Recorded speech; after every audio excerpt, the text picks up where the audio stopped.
primeira igreja presbiteriana em Petrolina. Uma igreja para frequentar, muito mais uma família para pertencer.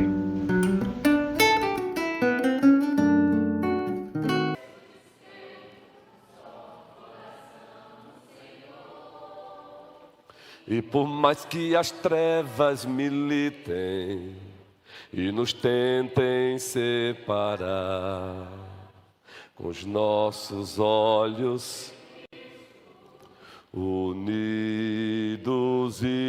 iremos andar.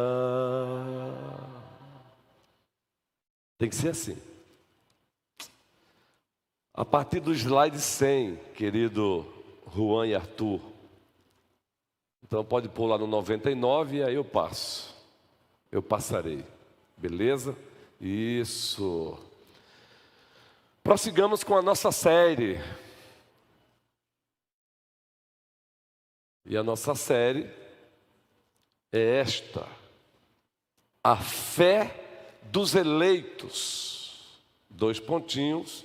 Cristianismo bíblico, ortodoxo, reformado e vivo. A fé dos eleitos. E é uma linguagem bíblica. É uma nomenclatura bíblica, a fé dos eleitos. O apóstolo Paulo usa essa linguagem. Por isso, começamos por aí. A fé dos eleitos. 2 pontinhos. Cristianismo bíblico.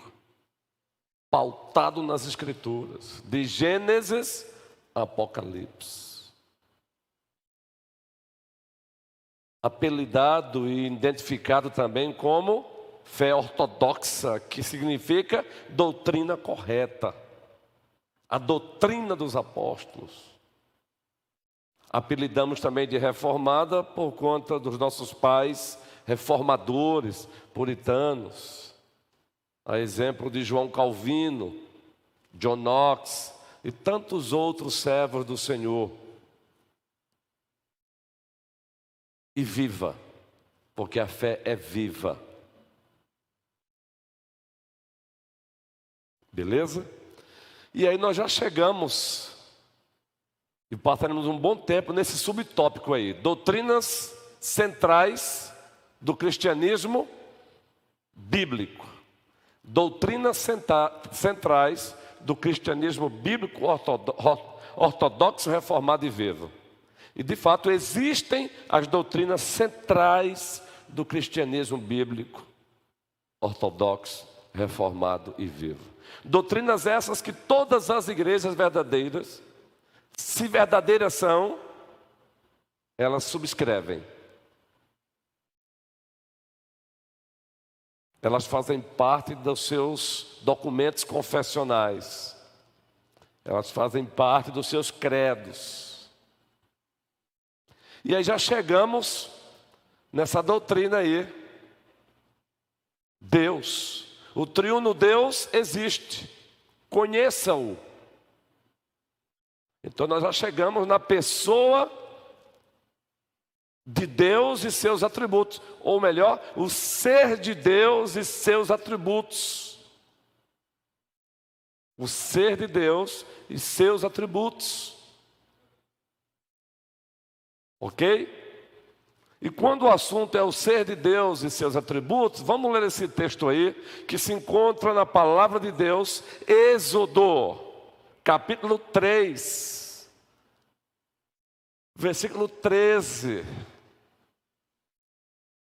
Eu olhei para Raquel daqui e eu quero dizer, Raquel, que está chegando mais uma Raquel como membro da nossa igreja. Tivemos um gabinete pastoral hoje e mais uma Raquel como membro desta igreja. O gabinete foi para dizer, queremos ficar aqui. E você conhece. Depois eu compartilho com a igreja. Muitos aqui conhecem eles. Vamos ler o texto? Êxodo 3. Moisés disse para Deus: eis que quando eu for falar com os filhos de Israel e lhes disser, o Deus dos seus pais me enviou a vocês,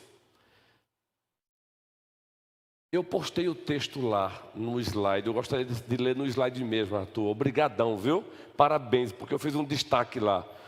Obrigadão, viu? Isso. Muito obrigado mesmo. Parabéns por terem feito isso. Moisés perguntou: quando eu chegar diante dos israelitas e lhes disser, o Deus dos seus antepassados me enviou a vocês, e eles me perguntarem, qual é o nome dele? Que lhes direi? Nós sabemos que Deus havia chamado Moisés agora para tirar o povo das garras dos egípcios.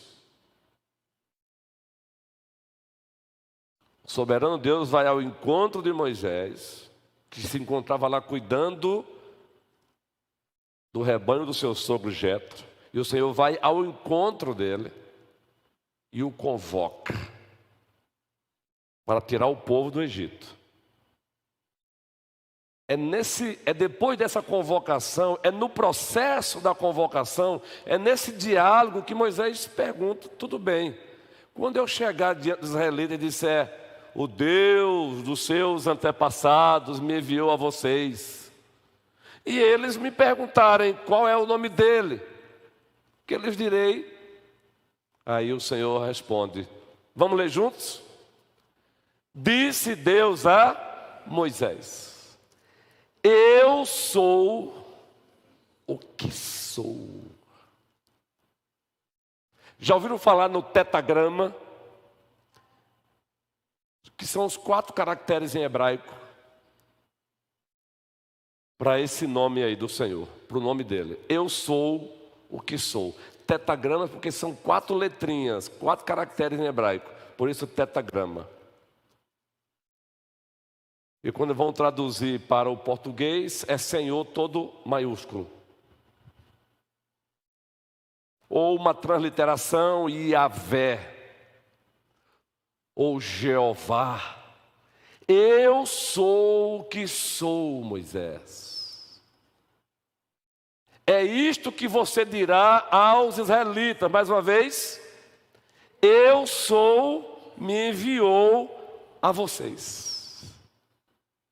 De fato, eles vão te perguntar, e quando eles te perguntarem, respondam: eu sou o que sou. Queridos, os hebraístas, os estudiosos do hebraico, do aramaico, do grego, eles mesmos dizem que esse nome de Deus, esse eu sou o que sou, é para dizer o seguinte: eu sou tudo. Tudo que envolve a perfeição, eu sou tudo. Ou seja, quando ele diz eu sou o que sou, nesse eu sou o que sou, nós encontramos aí o ser de Deus, que subsiste em 3 pessoas, o Pai, o Filho e o Espírito Santo. Ou seja, Deus é tripessoal. Na sua essência é um Deus. Mas existem 3 pessoas, 3 substâncias: o Pai, o Filho e o Espírito Santo. Quando ele disse eu sou o que eu sou, nós encontramos aí todos os atributos de Deus, todas as qualidades de Deus, pelo menos os atributos que Ele quis revelar. Nós conhecemos a nomenclatura atributos incomunicáveis, não é? Atributos comunicáveis. Atributos incomunicáveis, aquelas perfeições de Deus que somente Ele tem, ninguém mais. Por isso Ele é o que Ele é. Eu sou o que eu sou, ninguém mais tem. E os atributos comunicáveis são encontrados também no homem, porque o homem foi feito à sua imagem e semelhança. Ao criar o homem à sua imagem e semelhança, Ele compartilhou com o homem esses atributos, limitadamente, mas compartilhou. Daí essa nomenclatura: atributos incomunicáveis e atributos comunicáveis. E quando Deus diz a Moisés: eu sou o que eu sou, e você vai dizer: eu sou, me enviou, Ele está dizendo: Fale só isso. Porque só essa expressão já diz tudo. E a partir daí vamos relembrar alguns dos seus atributos. Nesta noite, os atributos absolutos de Deus. Só Ele tem. Só Ele desfruta desses atributos, dessas qualidades, dessas propriedades. E está aí o primeiro. Dá para ver aí? Espírito, o I ali está errado. Eu tentei corrigir no meu smartphone e não corrigiu ali não. O acento ali é no I primeiro, viu? Não tem problema não. Espírito puríssimo. O I ali, puri, é ali no I, no primeiro I, não no segundo. Espírito puríssimo e incriado. Só Ele é isso. Só Ele tem um espírito puríssimo e criado. Quem não conhece João 4:24? O que é que diz João 4:24? Deus é Espírito. Agora observem que existem também outros seres que têm um espírito puríssimo, no sentido de não tem a nossa forma corpórea. Eles não têm sangue no ser deles. Os seres celestiais, os anjos. Mas eles não são incriados. Eles foram criados. Então, nesse sentido, somente Ele é esse Espírito puríssimo e incriado. Os anjos foram criados. Então, Deus é Espírito. Eu confesso que eu não gosto muito da expressão Deus não tem forma. Ele tem. Só que o ser humano é incapaz de descrever. Porque às vezes alguns teólogos falam assim, Deus é incorpóreo, é perigoso, porque é como se Deus fosse Não, Ele tem, agora a forma dele é eterna, a forma dele é infinita, gente, então não tem como descrever. Nada que pode se igualar. Então Ele é um Espírito puro, Deus é Espírito, e nós sabemos o que isso significa já, não é? Então, um atributo só Ele tem. Nesse sentido aí, só Ele tem. Nós temos também uma alma ou um espírito. Mas temos também um corpo. Os anjos, também espírito. Mas ninguém mais é incriado como Ele é. Incriado. Os anjos não existem de eternidade a eternidade. Ele existe. De eternidade a eternidade. E existe de eternidade a eternidade em 3 pessoas. Deus é Espírito.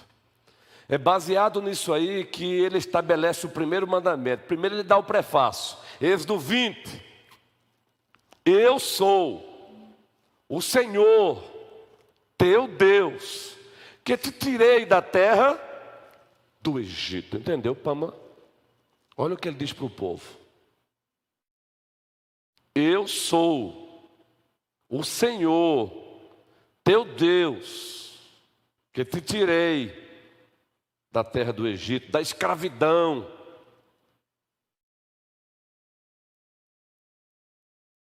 Agora Ele vai dizer, Pamela, não terás outros deuses diante de mim. Segundo, não farás imagem de escultura, nem semelhança alguma do que há em cima nos céus, nem debaixo da terra. Quando Ele diz isso, é por conta disso. Porque nada aqui pode ser, nada aqui pode representá-lo. E por incrível que pareça, horizontalmente, o ser que representa Ele foi o ser que Ele fez a sua imagem e semelhança, o homem. Isso é maravilhoso, não? Então Deus é um Espírito puríssimo. Segundo, o que é que diz ali o segundo? Opa, saiu, vai voltar. Ele é o que, gente? Autoexistente, independente e absoluto. Apocalipse 4:11, Ele é autoexistente, Ele é independente, ele não depende de nada, ele não depende de ninguém. E ele é absoluto, absoluto. No conceito da filosofia ao extremo, absoluto. Nada falta nele, ele é absoluto, uma pessoa absoluta, um ser completo em si mesmo. Os nossos documentos confessionais, confissão de fé de Westminster, ela é linda demais nesse sentido. Tem um capítulo aqui falando sobre o ser de Deus, as suas qualidades. Queridos, leiam esse documento, por favor. Aqui é o de bolso. Aqui nós temos a confissão de fé de Westminster, catecismo maior, breve catecismo. Agora não é ler por ler, é ler com o objetivo de conhecer mais e mais o nosso Deus e adorá-lo, na beleza da sua santidade. Apocalipse 4:11. É possível projetar aí Apocalipse 4:11. Depois, João. Eu mexi aqui, não foi? Isso. Apocalipse 4:11. Depois João 5:26. Ilka, isso. Vamos lá, vamos ler juntos? Tu és digno, Senhor e Deus nosso, de receber a glória, a honra e o poder, porque criaste todas as coisas, e por tua vontade elas vieram a existir e foram criadas. Por que ele é digno de ser adorado? Também porque ele criou todas as coisas. E foi pela vontade. Ele não foi coagido por ninguém, gente. Ele não criou porque ele foi coagido a criar, forçado a criar. Veja que diz, olha, porque criaste todas as coisas. E aí quando você pega a linguagem da carta aos Colossenses, Paulo diz as coisas visíveis e as invisíveis, aquelas que os nossos olhos não veem. Mas vai mais do que além. Ele não criou porque alguém o coagiu, alguém o forçou, alguém disse tem que criar, não. Por tua vontade elas vieram a existir e foi da vontade dele. O único ser que tem a vontade absolutamente livre é ele. Foi pela vontade dele. Então, queridos, nós que pela graça dele o conhecemos, nós temos N razões para louvá-lo sempre, exaltá-lo sempre. Ainda hoje, naqueles meus momentos de passarinhar, aqueles momentos de ler o livro da natureza, Eugênio Peterson, um pastor de pastores, ele sempre recomendava, pastores, leiam o primeiro livro de Deus, a Bíblia, mas leiam também o livro da natureza. E mais uma vez eu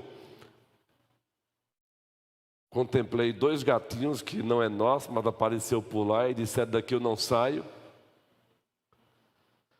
E aí é impressionante como esses animaizinhos, eles são fotográficos, gente. Você não pede para eles fazerem pouso, eles fazem. E aí eu fui lá, peguei meu smartphone e botei Salmo 19. Não tenho fé para ser ateu. Eu não tenho fé para ser ateu quando eu vejo um gatinho numa árvore fazendo pose para mim, como se eu estivesse pedindo. Não tenho fé para ser ateu. É o título de um livro, Norman Geisler, um apologeta, um defensor da fé. Não tenho fé para ser ateu. É lindo, gente. Sabe por quê que nós não mais nos empolgamos com a criação? Porque estamos vivendo exacerbadamente num mundo virtual, guerreiro. Já não conseguimos mais passarinhar. Passarinhar no sentido terapêutico é você contemplar a natureza e ouvir o canto dos pássaros. Ouvir o canto dos pássaros.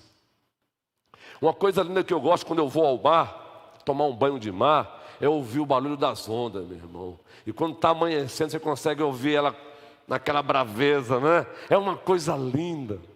Aí eu olho assim e começo a citar para a minha própria alma: os céus e a terra proclamam a glória de Deus, o firmamento anuncia as obras de suas mãos, um dia discursa outro dia.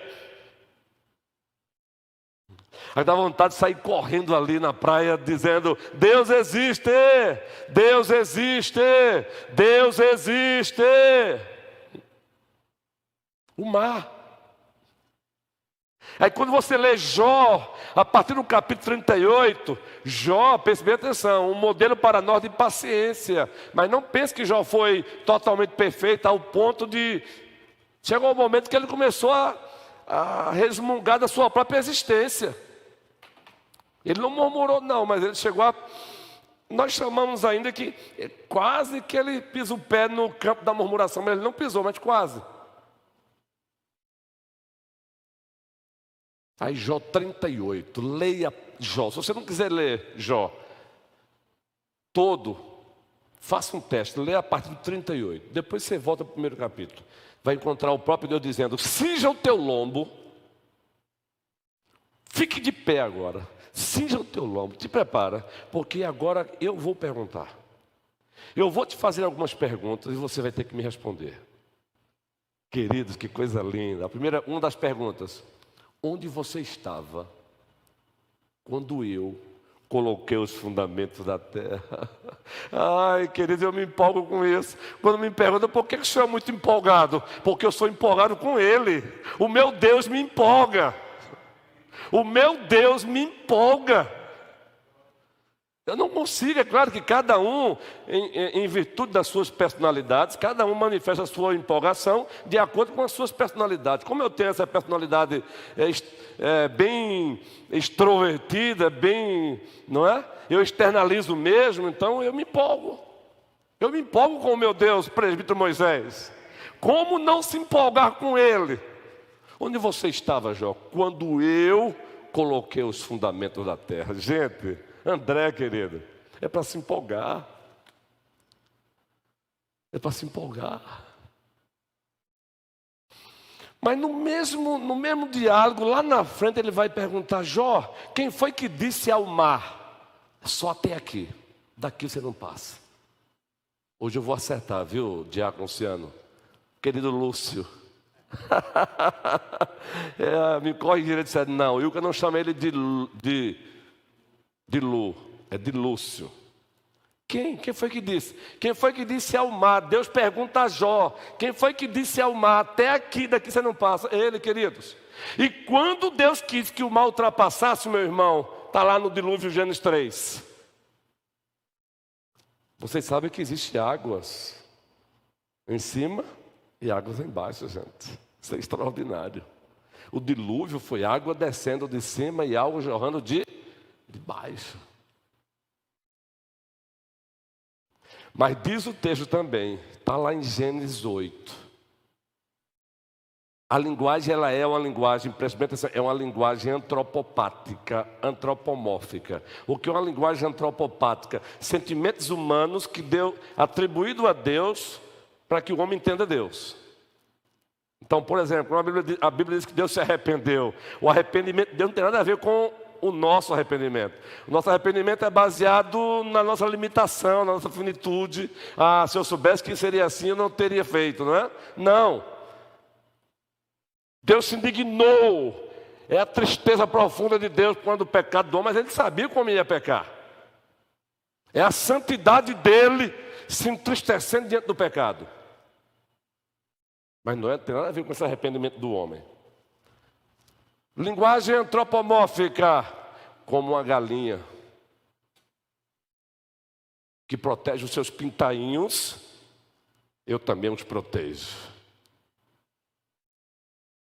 Linguagem antropomórfica. Então observe, meus irmãos amados.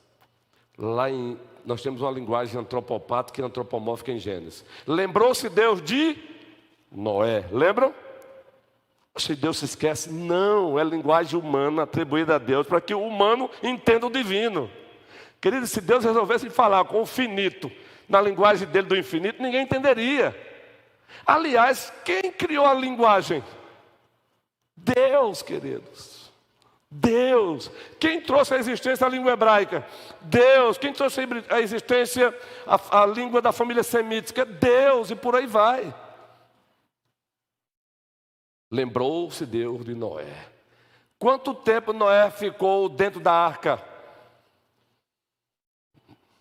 Quem acertar, eu vou trazer um chocolate. Eu vou trazer do meu bolso. Vou trazer um chocolate na próxima quinta. Quanto tempo Noé passou no ar? Não precisa ser exato, não. Pode ser no campo da aproximação. Quanto tempo Noé ficou dentro da arca? Vou trazer um chocolate para vocês. Pode ser no campo da aproximação. Oi? Sim, após o dilúvio. A partir do momento que ele entrou na arca, quanto tempo ele ficou dentro da arca? Deus disse, entre na arca. Ele entrou. Quando as águas... Aí depois, vamos encontrar Deus dizendo, saia da arca, e ele saiu. Entre esses dois momentos aí, quanto tempo ele passou? Quanto? Aí foi quanto? Aproximadamente. Não foi, guerreiro. Aí é uma contagem que faz parte de um dos momentos ali. Interessante, né? Sabe quanto tempo Noé passou na arca? Alguém quer chutar? É porque quando fala 150, Arthur, ele está falando ali de momentos dentro daquele momento, entre o entre e o saia. Ele está identificando ali um momento daquele grande momento. Queridos, ele passou na arca 1 ano. Preste bem atenção. Ele entrou com 600 anos na arca e saiu com 601. Eita, meus irmãozinhos. Agora imagine 1 ano você tendo que ouvir barulho de vaca, barulho 1 ano. Aí aquele livro, Por que Amamos a Igreja, de Kevin DeYoung, você vai encontrar, ele fazendo a seguinte afirmação. Dentro da arca a coisa era pesada, o odor não era agradável, mas era melhor, com todo esse odor, era melhor na arca do que fora da arca. Dentro da igreja, nesse seu processo de santificação, nós encontramos o mau cheiro aqui acolá dos nossos pecados. Mas ainda é melhor estar dentro da igreja do que fora dela. Vai, diácono Luciano, microfone para ti, guerreiro.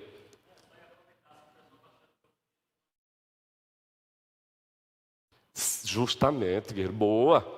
120 anos aproximadamente com o arca. Isso. Excelente, guerreiro. Queridos, 1 ano, guerreiro.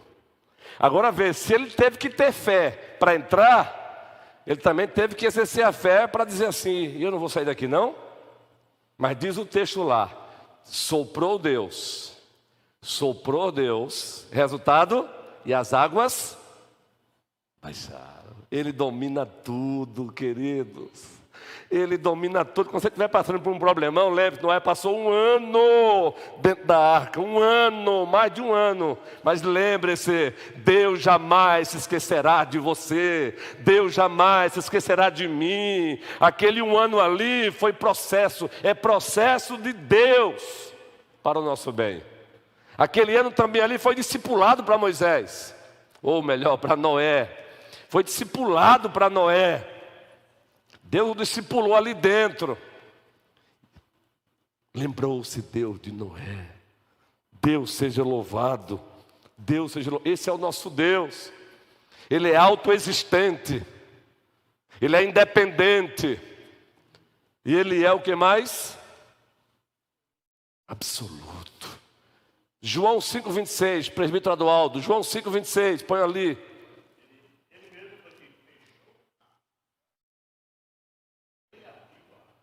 Saia da arca.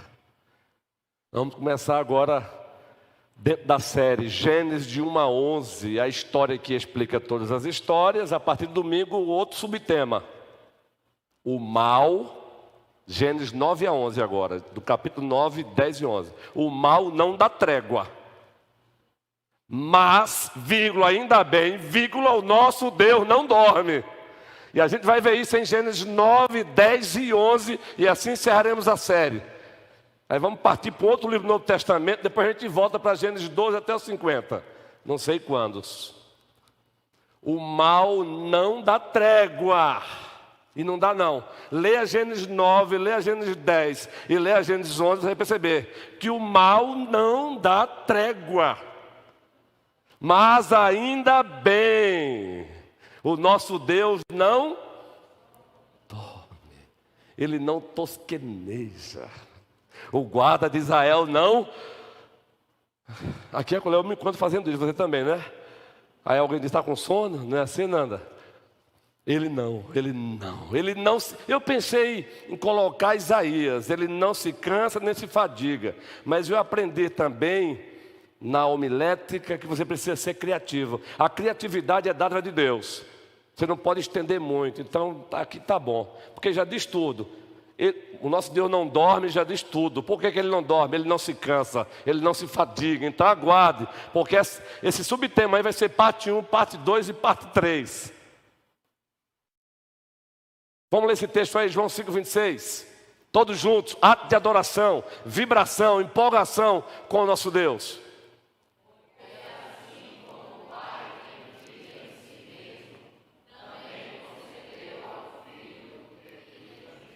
Querido, Deus tem vida em si mesmo. Ele não recebe vida de ninguém. Ele tem vida em si mesmo. Ele tem vida em si mesmo. Ele é autossuficiente, autossuficiente.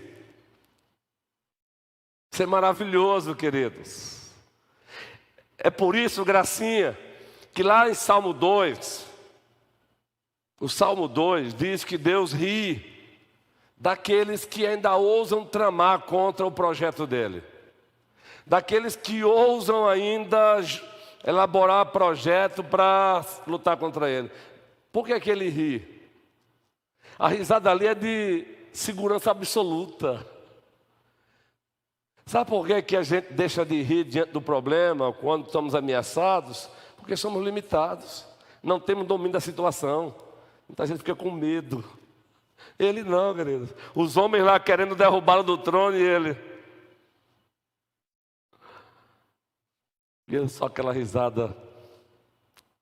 Louvado seja o nosso Deus. Quando eu estava elaborando esse subtema, eu dei uma risada no meu coração de alegria. O mal não dá trégua, mas o meu Deus não dorme. Ah, queridos, estratagemas malditas para te derrubar existirão. Estratagemas que não vão nem chegar ao teu conhecimento, outros chegarão. Calma. O Deus que abre a porta é só Ele que pode fechar. Mas o Deus que fecha a porta é só Ele que pode também abrir. Eu falo isso sempre com a minha esposa, Jade. Como amadurecer na fé cristã é bom. E é em virtude disso que não dá para estar usando expediente mundano para ficar ou para sair. Em diversas situações. Porque o Deus que te plantou ali, só Ele pode tirar dali. A Ele toda a glória. Não precisa desesperadamente fazer conchavos. Não precisa. Porque o Deus, o Todo-Poderoso Deus, Ele tem controle de tudo. Queridos, preste bem atenção. O Senhor mandou Samuel ungir o rei, sucessor de Saul, não mandou? Chegou na casa de Jessé, apresente-me os teus filhos. Cada um, inclusive, nem? Tudo bonitão, os cabras. Aí diz lá o texto que Samuel disse, eu acho que é esse. E chegou o 7º. Onde é que estava o 8º? No campo. Preste bem atenção. Os homens podem até te esquecerem, mas aquele que está no trono jamais vai te esquecer. A Ele a glória. Console-se com essa verdade e não fique aí inquieto por isso não. Os homens podem até te ignorarem, mas Ele jamais vai te ignorar. E quando Ele te deixar na caverna, é porque Ele tem propósito. Aí Deus disse, Samuel, o homem vê o exterior, eu vejo o coração. Tem mais alguém aí. Aí Jessé disse, tem mais algum filho aí? Tem. Ah, ele está lá, manda chamar. É ele, Samuel. Ou seja, Davi não estava lá fazendo firula. Sou eu. Estava? Não, ele não estava. Davi não estava. Carlos, deu uma focinha lá? Não. Davi estava cuidando da vida do pai, mas Deus estava trabalhando em prol dele. Deus estava trabalhando em prol dele. A ele a glória. Consolemos-nos, pois, com essa verdade de Deus. Como é gostoso falar desse Deus, é por isso que nós nos empolgamos, Janaio. Deus é Deus, Ele não erra. Ele não dá uma atacada fora. Quem joga aqui sinuca sabe disso. Ele não erra atacada. Ele nunca errou. Ele jamais errará, Daniel.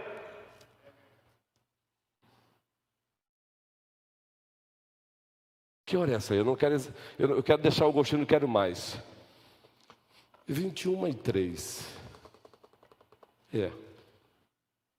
Vou ficar só aqui, não tem problema. O objetivo não é chegar na RO, a reunião do meu presbitério, e mostrar meu relatório só, não. Eu quero ver a igreja do Senhor empolgada. Próxima quinta a gente continua. Aquele menino está aplicando isso aí. Vamos isso, boa. Queridos, em nome de Cristo, voltemos um slide lá. Querido Arthur, tem uma composição, eu não vou aqui entrar em debate em quem canta, mas tem uma parte dessa composição que diz: está doendo? Louve. Está sofrendo? Louve. Então louve, simplesmente louve, louve, louve. Louvado seja o Senhor. Já ouviram falar naquele cântico, baseado em Abacuque? Mesmo que não haja fruto na videira, mesmo que não haja... Conhece? No jardim. Lindo cântico. Abacuque 3. Meus irmãos, prossigamos firmes.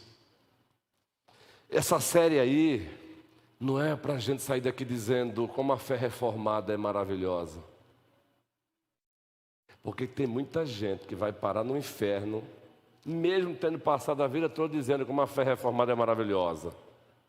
Porque Deus não quer admiradores, Ele quer adoradores. A fé reformada é meio para que Ele seja adorado. A fé reformada é meio para que você diga: ó Deus maravilhoso, ó Deus grandioso, ó Deus incomparável. A fé reformada é meio e não fim em si mesmo. É por ausência desse cuidado que encontramos alguns adeptos da fé reformada sendo ríspido com o outro, bruto com o outro, ignorante com o outro. A fé reformada, que é uma fé bíblica, ela não legitima a ignorância de ninguém, brutalidade de ninguém em nome da fé. Não confunda firmeza com brutalidade. Pelo contrário, quem conhece esse Deus tem que demonstrar, das muitas características, uma delas é humildade. Humildade. Humildade.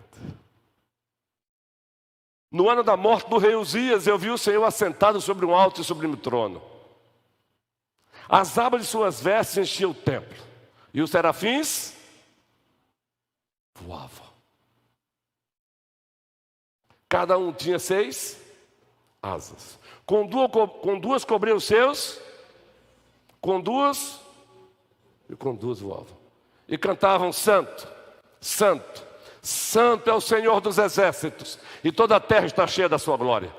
Resultado disso: ai de mim, ai de mim, ai de mim. A verdadeira percepção da glória de Deus provoca também e deve provocar humildade. Humildade. Humildade na relação com o outro. E eu encerro, Bia, citando para você também, Bia, Mateus 11, 28, a partir do 28. Tarefazinha para casa, tá bom? Você vai pedir mamãe Léa para ler para você. Mas eu vou dar uma tarefazinha também para a Priscila, né, Pâmela? E uma tarefazinha também para você, né, Deise? Se bem que ela já está dormindo, né, Deise?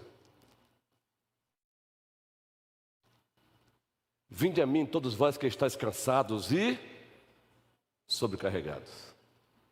Vamos lá? Vinde a mim, todos vós que estáis cansados e sobrecarregados, e eu vos... O que mais? E aprendei que sou... Querido, eu estou falando aqui da segunda pessoa da Santíssima Trindade, plenamente Deus, plenamente homem, uma só pessoa, Janai, Alessandra e Alessandro. E aprendei de mim, que sou manso e humilde de coração.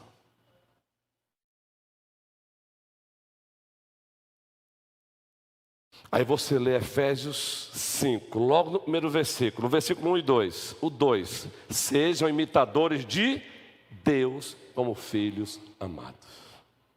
Cristo Jesus é o nosso padrão. Cristo Jesus é o nosso padrão. Que o Senhor nos abençoe. A fé dos eleitos, cristianismo bíblico, ortodoxo, reformado e vivo. Amém, amém e amém. Obrigado, Senhor, por esta amada igreja que é tua.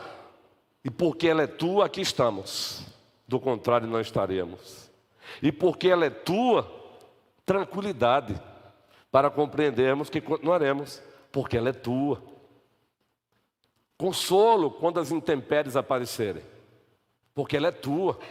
Quando os nossos barquinhos forem varridos pelas ondas bravias do mar, nos dê a percepção de que Jesus Cristo está no barco. O timoneiro perfeito, o comandante perfeito, ele não se assusta. Diz o texto sagrado que ele estava dormindo enquanto os discípulos estavam perturbados. É Ele que está conosco. Ele prometeu, eis que eu estou convosco todos os dias até a consumação dos séculos.